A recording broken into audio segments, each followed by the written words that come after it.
Bhushan jewellers में पाइए खुशियों के गहने।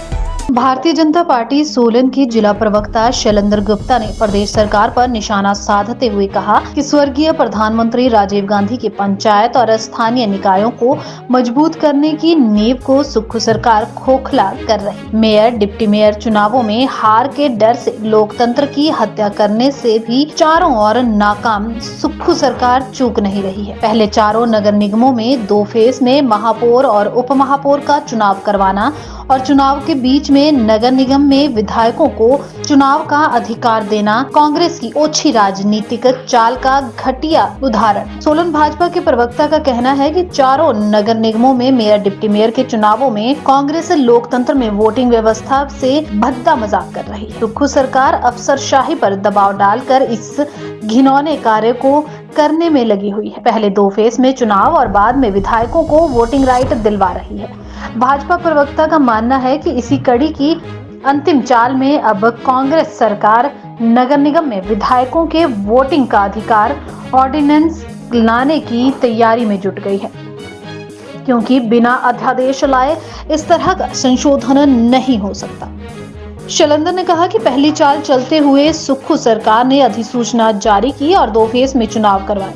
अब चुनाव आयोग 55 लाख वोटरों वाले हिमाचल में एक ही फेज में वोटिंग करवा रहा है, तो सुक्खू सरकार महज 24 वोटों वाले चारों नगर निगमों के महापौर और उप महापौर के चुनाव 2 फेज में करवाकर चुनावी व्यवस्था के साथ खेल रही है।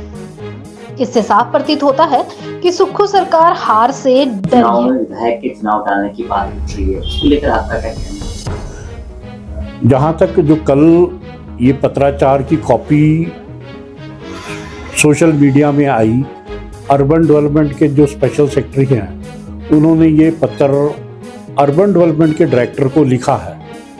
वो इस दिशा में बताता है कि भी ये ऑर्डिनेंस लाकर नगर निगम में विधायक की वोट के लिए ये आगे बढ़ रहे हैं और ये बहुत शर्मसार है कि नगर निगम की गरिमा को ये जिस तरीके से स्वर्गीय राजीव गांधी जी ने शहरी निकायों के सशक्तिकरण के लिए इतना काम किया, आज उनके सपने को खोखला करने के जा रही है हमारी सुक्खू सरकार।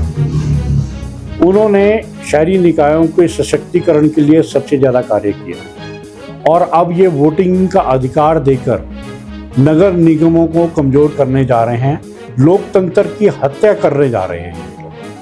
और जिस तरीके से आपने देखा जब अधिसूचना जारी हुई तो 2 फेज में चुनाव करवाने की बात हुई। 55 लाख वोट हिमाचल प्रदेश में एक चरण में पड़ते हैं। जो चुनाव आयोग है वो 55 लाख वोटों को एक चरण में चुनाव कराती है। मात्र 64 वोटें जो चार हमारे नगर निगम के चुनावों में पड़नी थी, उसके लिए इन्होंने 2 फेज के चुनाव को किया। उसका कारण सबसे महत्वपूर्ण यह है, मंडी में निश्चित था कि वे मेयर और डिप्टी मेयर वो जो बीजेपी का बनेगा, वहाँ 15 में से 11 पार्षद बीजेपी के थे और जो 3 विधायक भी आएंगे यदि वोट डालेंगे तो वो भी तीनों बीजेपी के हैं।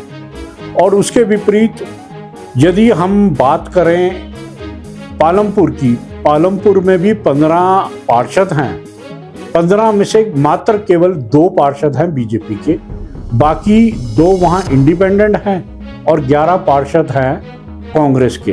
तो वहाँ ऑलमोस्ट निश्चित था कि मेयर और डिप्टी मेयर मंडी में बीजेपी का बनेगा और पालमपुर में कांग्रेस का।